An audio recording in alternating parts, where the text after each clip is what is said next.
4장 13절 제가 먼저 봉독합니다. 경청하시기 바랍니다. 이에 보아스가 룻을 맞이하여 아내를 삼고 그에게 들어갔더니 여호와께서 그에게 임신하게 하심으로 그가 아들을 낳은지라. 너희들이 나오니 이르되 찬송할지로다.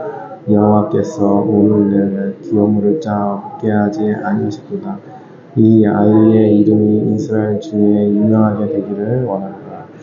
이는 내 생명의 회복자이며 내 노년의 봉양자라. 곧 너를 사랑하며 7 아들보다 귀한 내 며느리가 낳은 자로다 하니라.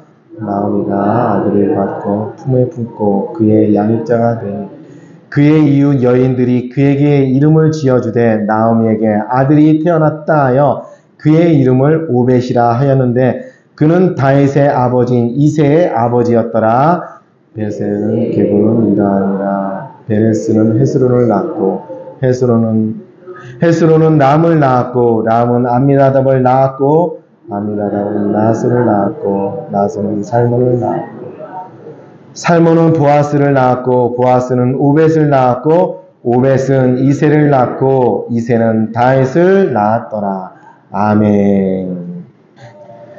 말씀의 제목을 3년 뒤, 5년 뒤 더 행복해지는 교회라고 제가 말씀의 제목을 지었습니다. 원래는 5년 뒤 행복해지는 교회, 5년 뒤면 너무 멀 것 같아. 그래서 제가 3년, 5년 뒤 더 행복해지는 교회, 더 좋아지는 교회, 이 말씀의 제목을 한번 잡아봤습니다. 저는 사실 지난 일주일 동안 사실 이 룻기를 제가 특세를 준비하면서 룻기에 대해서 제가 한번 지난번에 말씀드린 것처럼 에스더를 할까 룻기를 할까 고민을 했습니다. 그러다가 룻기를 하나님께서 계속 기도하는데 룻기의 마음을 주셔갖고 제가 이 룻기서를 갖다가 제가 일주일 동안 강해를 했습니다. 그래서 제가 이 룻기에 대해서 지금까지 설교한 게 오늘까지 하면 9회째입니다. 9회째. 지난 주일날하고 새벽기도 7번 하고 오늘 오후 예배까지 하면은 총 9번의 말씀 강해 설교를 통해서 이 룻기를 마무리하는 것입니다. 룻기를 생각할 때 우리가 이런 생각합니다. 밀레의 전역종이라는 그 그림이 있습니다. 밀레의 전역종은 1857년, 지금부터 100년 전에 프랑스의 한 농가에서 농사를 열심히 짓고 저녁에 교회 종이 치니까 이렇게 기도하면서 하루를 마무리하는 그런 그림을 그린 거예요. 이 그림은 너무너무 유명하기 때문에 모든 초등학교 책에 다 나와요. 밀레의 전역종에는 명화에 대해서 잘 나옵니다. 근데 이 밀레가 똑같이 또 한 가지 그리는 것이 있으니 이삭 줍는 여인들이라는 그림이 있어요.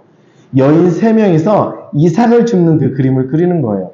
그렇기 때문에 제가 룻기서를 읽었을 때 이삭 줍는 여인이 내 마음속에 은연중에 있었기 때문에 이 책의 내용이 그대로 매우 가난하고 힘들지만은 그 풍요로운 열매를 이렇게 취하는 그것을 보고서 이 그림이 룻기서가 평안하다, 안전하다. 이것을 보고 읽을 수가 있습니다. 룻기서는 과연 평안하고 안정하고 이렇게 그 시골에 평온함이 이렇게 묻어있는 책입니까? 사실 제가 일주일 동안 이 책을 깊이 바라보면서 강해하면서 느낀 것은 이 책은 매우 치열함과 그리고 하나님에 대한 모험심이 들어있고 벼랑 끝에서 뛰어내리는 한 여인 룻이 그 결단의 용기가 바로 이 안에 있다는 사실입니다. 이것은 절망서입니다. 절망서. 나오미가 그 베들레헴에서 흉년이 들어서 그 이방의 땅 모압의 땅으로 건너갑니다. 모압의 땅에서 건너가서 사는 동안에 남편 엘리멜렉이 죽습니다. 이것도 가슴이 아프고 매우 슬프고 막막합니다. 그러나 나오미에게는 유한이 있으니 2 아들이 있었던 거예요. 그래서 나에게는 2 아들이 있으니 2 아들과 더불어서 내가 살면 될 거야 하면서 2 아들과 더불어서 결혼까지 했습니다. 그리고 10년 동안 잘 살았습니다. 그런데 하나님께서 2 아들을 다 데려간 거예요. 아니 남편은 죽어도 가슴이 아프지만은 상처에 묻지만은 자식이 죽으면 우리는 다 상처에 묻지만은 결국 내 센 가슴을 호미로 후벼 파면서 묻는 것이 자식의 죽음이 아닙니까? 근데 2 아들을 자손도 없이 다 죽어버린 거예요. 그 집안에는 시어머니도 과부고 2 며느리도 다 과부가 된 거예요. 희망도 없고 빛도 없고 아무것도 없어요. 그냥 추정하기는 나오미는 40세에서 50세, 룻과 그 며느리들은 20세 내외에서 30세 초반 이전 이 나이로 추정합니다. 이 젊은 사람들이 모두 다 가부가 돼서 이제는 그대로 그냥 남한테 구걸을 하면서 살아가야 되는 그런 삶을 살 수밖에 없는 게 일장의 현실입니다. 룻기는 희망이 없는 거예요. 이들에게 모든 그 나무들은 고목이 되어서 싹도 안 나오고 그냥 마른 나무가 되어진 그런 상태였습니다. 드디어 아무런 희망이 없기 때문에 이 나오미는 자신의 고향인 베들레헴으로 이렇게 돌아오려고 합니다. 그러면서 젊은 두 며느리에게는 너희들은 모압 사람이니 모압에 남아있거라면서 남았기를 간청합니다. 그러자 오르바라고 하는 며느리는 다시 자신의 집으로 돌아갔고 룻은 끝까지 쫓아갑니다. 어머니가 죽으시는 그 땅에 나도 죽을 것이고 내가 만약에 죽음 외에는 어머니를 떠나면 여호와께서 내게 벌을 내리시기를 원합니다 하면서 그가 넘치는 사랑으로 나오미를 섬기면서 끝까지 쫓아갑니다. 이것이 룻기에 전반적으로 흐르고 있는 헤세드, 즉 넘치는 어진 마음으로 흐르는 사랑인 거예요. 룻이 나오미에 대해서 보통 사람이 행할 수 없는 것의 이상의 사랑으로 그의 시어머니를 봉양한 거예요. 그리고 이방의 땅으로 이방의 여인이 모압에서 베들레헴으로 올라옵니다. 그리고서 끊임없이 자신의 시어머니를 헤세드의 사랑, 넘치는 사랑으로 그의 어머니를 봉양합니다. 수학기가 이르러서 그들이 할 수 있는 것은 이삭죽기입니다. 이삭죽기. 2장에 있어서는 또 다른 헤세드가 의해서 발언이 되어지는데 보아스의 땅에 보아스의 보리밭에 우연히 가서 이삭 죽기를 했는데 하나님께서 보아스로 하여금 룻을 향하는 넘치는 사랑 헤세드의 마음을 주셨고 룻에게 넘치는 사랑을 주셔서 그 보리를 주는데 한 에바를 죽게 합니다. 그 에바는 오늘날 치면은 23kg, 22kg 정도 되는 거예요. 아니 이삭 죽기를 얼마나 했는지 22kg, 23kg 죽는다는 것은 그 당시에 베느니가 나오는데 베느니의 품값의 15배 내지 30배를 하루에 룻이 나와서 주워가게 한 거예요. 이것은 보아스가 룻을 향한 헤세드, 넘치는 사랑을 통해서 그에게 베푼 사랑이라는 사실이죠. 이 사랑이 계속 1장과 2장에는 보아스가 룻에게 베푸는 사랑이 있고 3장에는 어떠한 내용이냐면은 벼랑 끝에서 뛰어내리는 용기가 나옵니다. 우리는 3장에 있었을 때 바로 룻이 옷을 단장하고 깨끗이 씻고 기름을 바르고 보아스의 잠자는 보리 타작 마당에 가서 그의 발치에 누워서 나의 기업을 물으소서 이렇게 말씀을 들었습니다. 근데 이 말씀을 단순히 들으면 이게 단순한 거지만 사실은 보아스의 타작 마당에 그때 들어가는 여자들은 어떠한 여자들이 들어가는 거냐면은 돈 벌기 위해서 가는 창기 여자들만이 그곳에 가는 거예요.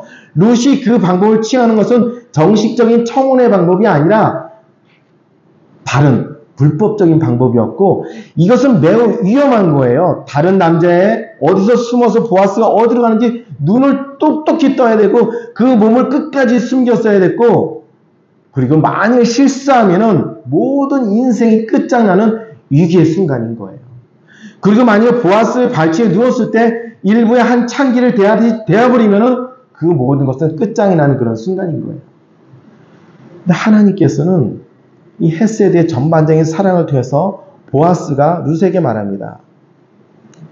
3장 11절 보면 이제 내 딸아 두려워하지 말라. 내가 내 말대로 다 행하리라. 내가 현숙한 여자인 줄을 나의 성읍의 백성이 다 아느니라. 너가 정결하고 깨끗하고 용기 있고 하나님을 경외하는 사람인 것은 이스라엘 베들레헴 모든 백성이 다 알고 있다는 거예요. 하나님께서 보아스의 마음과 눈을 다 열어주게 된 것이죠. 그리고 기업 물을 자를 넘버 2번째이긴 하지만은 첫 번째가 취해가서 오늘 바로 이 결혼을 하게 됩니다. 이 전반적인 하나님께서 헤세드적인 사랑이 1장, 2장, 3장, 4장에 걸쳐 쭉 흘러갑니다. 놀라운 것은 바로 무엇이냐면은 4장에는 하나님의 축복이 바로 여기에 있다는 것이죠. 그 당시에 결혼해서 10년 동안 아기가 없다는 것은 누구의 탓을 합니까? 다 여인의 탓을 하는 것이죠. 우리나라도 조선시대뿐만 아니라 금강까지 이르러서 결혼했을 때 아기를 못 낳으면 누구 탓을 합니까? 다 여자 탓을 하지 않았습니까? 그런데 이 당시에도 결혼해서 10년 동안 롯도 아기가 없었던 거예요. 그럼에도 불구하고 그러면 다 불임이라고 생각하고 저 여자가 이 집에 들어와서 대를 끊었다 어쩌다 그럴 상황인데 불구하고 하나님께서 13절 이에 보아스가 룻을 맞이하여 아내로 삼고 그에게 들어갔더니 여호와께서 누가요? 여호와께서 그에게 임신하게 하심으로 그가 아들을 낳은지라. 룻기서는 우리가 생각했던 그 장이 맞는 거예요. 처음부터 끝까지 헤세드의 사랑이 흘러넘치는 거예요. 룻이 나오미와 그의 남편에 대한 사랑이 넘치도록 흘러넘쳤고 여호와를 경외하는 것이 그 사람들과 특별하게 더 사랑하고 섬기는 것이 그 안에 룻이 넘쳤기 때문입니다. 하나님께도 두 번째로 보아스에게 또한 넘치는 사랑을 주었고 룻과 나오미를 섬기고자 하는 마음이 철철 넘쳤기 때문에 보아스가 모든 대가를 지불하면서 룻에게 기업을 물고 결혼을 합니다. 또 하나님께서 마지막 시기에서는 그의 태를 열어서 임신을 해서 아들을 낳게 해주신다는 겁니다. 마른 고목과 같은 마른 나무와 같은 그런 그 나오미와 그 룻의 가정에게 하나님께서 싹이 나게 하고 꽃이 피게 하고 열매를 맺게 하는 그런 아름다운 말씀이라는 사실입니다. 오늘날 우리에게 있어서도 우리가 모든 교회를 보면은 이러한 현실적인 마음이 우리의 내면 속에 있었습니다. 사실은. 저도 사실은 제가 입 밖으로 꺼내지 않지만 저도 우리 방법교회뿐만 아니라 모든 교회를 보면 오늘날 너무나 우리 세대하고 다음 세대하고는 다른 거예요. 우리는 우리 부모님이 교회를 다니고 예수를 믿어라 그러면 다 순종하면서 그 젊은 시절에 예수를 믿었고 끝까지 순전하게 교회를 잘 다녔어요. 근데 우리 다음 세대들은 모태의 신앙 속에서 자랐음에도 불구하고 이 다음 세대들은 단절됨을 통해서 다 예수를 믿지 않는 거예요. 마치 사사기 시대하고 똑같은 거예요. 여호수아 시대까지만 해도 그들이 마른 땅을 가나안 그 땅을 들어갈 때 그 요단강이 철철 흐르는 그 요단강을 갖다가 여호와의 법궤가 탁 밟는 순간에 마른 땅을 밟고서 요단강을 건너가는 체험들이 다 있었기 때문에 여호수아의 세대에 있을 때는 그들이 여호와 하나님을 열심히 잘 믿었어요. 근데 여호수아가 죽고 난 다음 세대가 사사기가 시작되어지는데 그 시대 때는 자기 멋대로 예수를 잘 믿지 않았기 때문에 그들이 범죄하고 그 땅에 가나안 신을 섬기고 그런 통해서 하나님께서 다시 이방의 미디안 종족과 모압 종족을 강하게 해서 그들을 노예 삼기 위해서 회개하고 돌이키하고 사사를 세우고 또 그들을 구원해주면 또 죄를 짓고 또 회개하고 또 들어오고 이런 삶이 반복되어진 것이 사사기의 시대라는 사실이죠.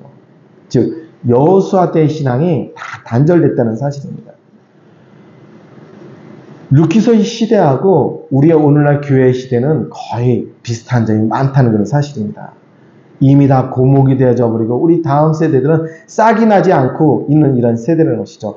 근데 저는 이 말씀을 통해서 저에게 위로가 되고 저에게 새롭게 도전되어졌던 건 바로 무엇이냐면은 하나님께서는 오늘날도 우리와 함께 하시고 성령께서 우리가 동행케 하시고 하나님께서 우리의 육신은 쇠퇴하고 낙후되어져 있지만은 하나님께서 우리에게 새 싹이 나게 하시고 우리의 놀라운 축복의 시대를 이 말씀을 통해서 위로하고 있다는 사실이죠. 나오미와 룻은 그냥 살다가 그냥 죽어야 되고 자손을 못 낳는 과부로서 늙어서 소명을 다할 수밖에 없는 그런 마른 지팡이와 똑같았습니다. 근데 하나님께서 여차해서 그에게 넘치는 사랑, 헤세드의 사랑을 통해서 그에게 싹이 나게 하고 아들을 낳는 그런 축복을 주셨다는 것이죠. 근데 이 축복이 어떤 축복입니까? 이 축복은 바로 놀라운 축복인데 17절 그에게 이웃 여인들이 그에게 이름을 지어주되 나오미가 그의 아들의 이름을 오벳이라 했는데 그는 다윗의 아버지인 이새의 아버지였더라. 이 이스라엘 사람들이 가장 존경한 것이 모세입니다. 출애굽을 했기 때문에 모세를 존경합니다. 또 한 명, 두 명을 존경하는데 다윗 왕을 존경합니다. 이스라엘 국가의 근간이 되어졌기 때문에 다윗 왕은 그들의 다윗의 별 하면서 다윗은 그들의 상징성 있는 민족의 지도자인 거예요. 근데 이 다윗 왕의 할아버지가 이 오벳인 거예요. 놀라운 축복 아닙니까? 그냥 하나님께 태의 문을 열어서 일반적인 아들을 내어도 복되다, 잘됐다, 축복받았다 할 수 있는데 놀라운 것은 바로 무엇이면 다윗 왕의 그 계보의 족보를 잇는 축복 중에 축복이고 성서의 사건, 예수 그리스도께 오시는 그날까지 이 성서적 역사들이 그대로 끝까지 동행할 수 있는 사건이 바로 이 말씀의 기준에 적혀져 있다는 사실입니다. 오늘날 우리도 방곡교회도 이와 같은 믿음을 갖고 다시 한번 우리가 주님의 길을 회복했으면 좋겠습니다. 하나님께서 역사를 일으키시면 아론의 지팡이가 이렇게 계속 광야를 짊어지고 계속 나갔던 지팡이인데 그 지팡이를 땅에 딱 꽂는 순간에 다른 11지팡이의 싹은 그 지팡이는 싹이 안 났지만은 이 아론의 지팡이는 싹이 나서 그 지팡이는 법궤의 증거, 하나님께서 죽은 자를 다시 살리신다, 생명을 주신다, 새로운 역사를 이루신다는 아론의 지팡이는 만나와 더불어서 법궤 안에 그들이 증표를 삼는 기준이 되었다는 사실입니다. 룻기서는 우리에게 새로운 약속, 새로운 시대에 대해서 새로운 축복의 사건을 여는 놀라운 열쇠를 우리에게 주어지고 있다는 사실입니다. 우리 방국교회도 이와 같이 우리가 새로운 역사와 새로운 시작을 할 수 있는 말씀의 시작이 되어지길 저와 여러분이 되기를 주님의 이름으로 축복합니다. 할렐루야. 저는 이 말씀을 듣고 사실은 몇 가지 제안해서 새로 시작하기로 했어요. 그래, 내가 이 말씀을 듣고 내가 곧바로 벼랑 끝에 서는 용기를 통해서 내가 새롭게 시작하리라. 그래서 내가 사실은 다음 주에 식사 대접을 내가 해야지 하다가 다시 그것도 하나의 시작이기도 합니다. 또 한 가지는 제가 사실은 일단 제가 1000시간 기도 제목을 제가 놓고 이 악까지 채우는 것을 행하기로 했습니다. 언제가 될지 몰라도 1년이 걸릴지 몰라도 제가 1000시간이라는 시간 하나님께 기도의 시간을 내가 채워야 되겠다. 첫 번째로 제가 제 기준적인 삶을 제가 하나님께 드리기로 했습니다. 두 번째는 제가 진짜 좋은 책, 제가 책을 마구잡이도 읽었는데 좋은 책 제가 100권을 읽어야 되겠다. 그리고 성서는 내가 올해 안으로 5독을 해야 되겠다. 제 나름대로 이 룻기서를 읽으면서 하나님께서 저에게 주어진 새로운 시작의 열쇠를 제가 이것을 쥐고 함께 나가기로 행한 것입니다. 세 번째는 제가 운동을 다시 한번 시작하기로 한 거예요. 아주 간소하지만 제가 귀찮고 힘들고 농사짓고 피곤하니까 안 했던 것을 내가 매일매일 내게 주어진 운동의 시간을 내가 가져야 되겠다. 이 말씀을 듣고 제가 곧 바로 즉시 실시하는 그런 시간을 갖기로 했다는 것입니다. 저도 사실은 56세이면 젊은 나이는 아닙니다. 근데 우리 어머니와 같은 우리 권사님들 보면 다 80세. 우리 어머니 나이잖아요, 사실은. 근데 제가 이 말씀을 오늘 중원하면서 사실 생각했어요. 우리 모두가 내 육체적 나이는 내가 80세고 90세이지만은 마이너스 30으로 해는 정신을 우리가 가져야 되겠다. 저는 마이너스 30이라면 26살이에요, 26살. 26살이면 아무 생각 없고, 그때는 제가 어떤 생각을 가지고 있었냐면, 제가 사실은 그때는 막 예수에 뜨거웠고, 예수의 열정을 뜨거웠고, 제가 26살, 30년 전이면 제가 93년도네, 93년. 제가 93년도에는 어떤 신앙생활을 하고 있었냐면, 사실은 제가 서기 2000년을 내가 보지 않고, 내가 서기 2000년 되기 전에 중국으로 선교 가서 총을 맞아 죽어야 되겠다. 그런 정신으로 사실은 신앙생활을 했었어요. 철이 없었죠. 나는 그때 중국이 94년도에 중국이 열렸잖아요. 중국이 열리지 않았어요. 내가 공산정권에 내가 선교를 가서 내가 총을 맞아 죽어야 되겠다는 게 이 30년 전의 신앙적인 열정이었었어요. 뭐 행하지는 못했지만은 30년 전에 저도 시간을 마이너스 하겠습니다. 우리 권사님들, 지사님들도 마이너스 30을 해보세요. 30년 전에 어떤 마음을 갖고 있었죠? 어떤 육체적 정신을 갖고 있었죠? 그때 마음이 뜨겁지 않았습니까? 육체도 열정적이 넘치지 않았습니까? 근데 그대로 행하면 안 돼요. 큰일 나요. 큰일 나요. 그래서 내 정신적 나이는, 아유, 나는 이제 나이를 먹어서 아무것도 할 수 없어. 이것이 아니라 30년 전으로 들어가서 내가 예수를 위해서 죽어야 되겠다. 이런 마음을 내가 다시 한번 회복하겠다는 거예요. 뭐 중국을 가서 총알 맞아 죽겠다는 생각을 안 하겠지만은 예수를 위해서 내가 죽기를 물가는 순교자적 정신을 내가 다시 한번 회복해야 되겠다. 이 말씀을 통해서 룻기서가 저에게 주어진 은혜라는 사실입니다. 우리 방국교회 온 성도님들, 제가 볼 때 너무 신앙적으로 순수하시고 너무나 예뻐요.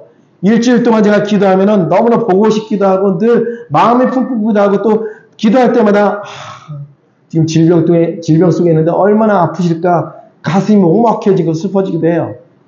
제가 능력이 때문에 빨리 낙해지고 싶어요. 그럴 정도로 저도 그러고 싶어요. 그리고 또 우리 성도님들이 또 주님을 향해서 예배를 세우는 마음들이 얼마나 순수하고 아름다운지 저는 다 알고 있어요. 그런데 우리가 정신적인 나이를 한번 30년을 마이너스 한번 시켜보세요. 그럼 나는 할 수 없다는 것보다도 할 수 있지만은 다 행하면 내가 육체적으로 안 되겠지만은 그 마음은 젊어지고 젊어진 마음 속에서 하나님을 더욱더 사랑하는 마음들이 우리가 넘칠 수 있을 겁니다.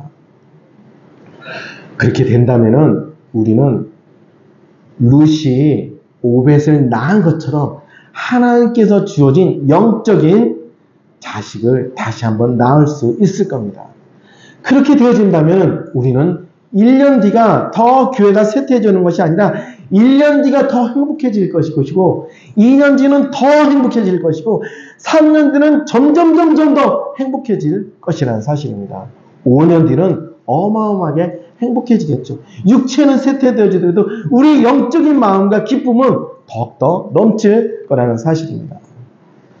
그래서 우리가 3년 뒤, 5년 뒤, 10년 뒤는 우리 방국교회는 더욱더 행복해질 거라는 사실입니다. 이 마음을 품고 이 룻기서를 제가 성경책을 딱 덮으면서 느끼면서 우리 방국교회는 3년 뒤가 더 행복해질 겁니다. 5년 뒤는 더 행복해질 겁니다. 이 말씀을 저와 여러분이 함께 나누길 바라겠습니다. 잠깐 기도하겠습니다. 하나님 아버지 은혜와 사랑을 감사를 드립니다. 지난 일주일 동안 연약하지만 하나님께 우리에 대해서 기도의 제단을 세웠습니다.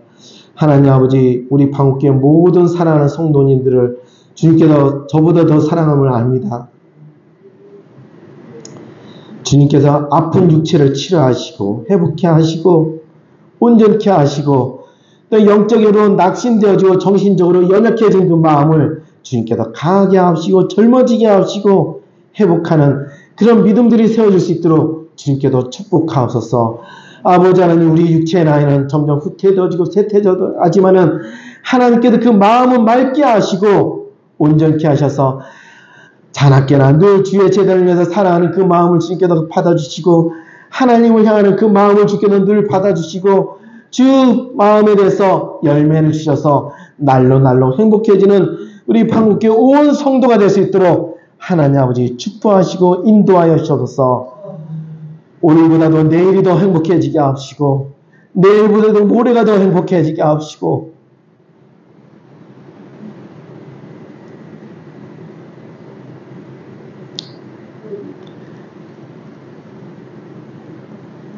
하나님께서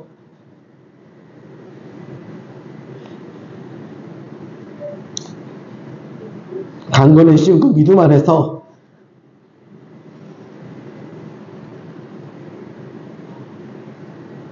더욱더 축복받는 온 성도 될 수 있도록 하나님 아버지 인도하옵소서. 존귀하신 예수님 이름으로 기도드렸습니다.